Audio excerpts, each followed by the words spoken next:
He was married, he had a family, and he struggled. He became the first black African American to be an assistant district attorney in the city of Los Angeles.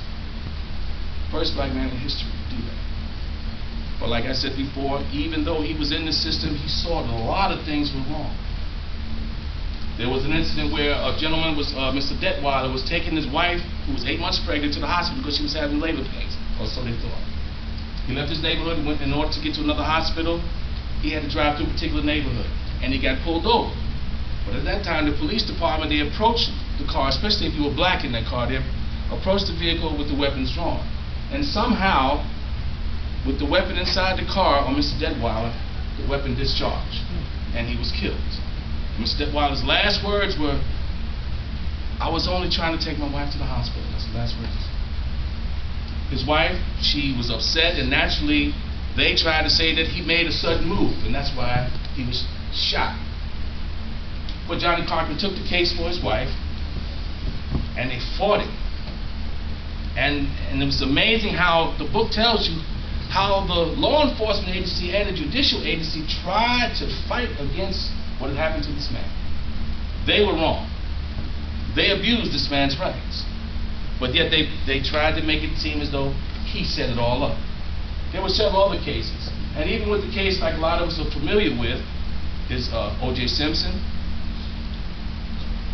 Whether some people feel the man was guilty or not, it still wasn't so much about him, but it was about constitutional rights.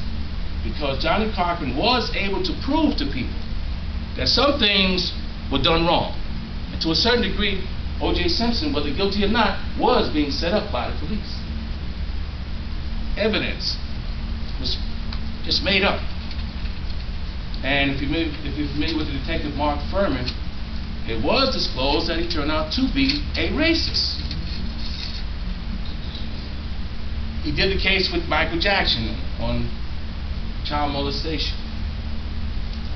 He's done so much in his life, and one of his main heroes was Thurgood Marshall, who stood up and fought for the well-known case of Topeka versus Board of Education. They wanted segregated but equal. Yes, you're entitled to get your education, but not with the same schools in white neighborhoods. He fought against that, and he won. First time.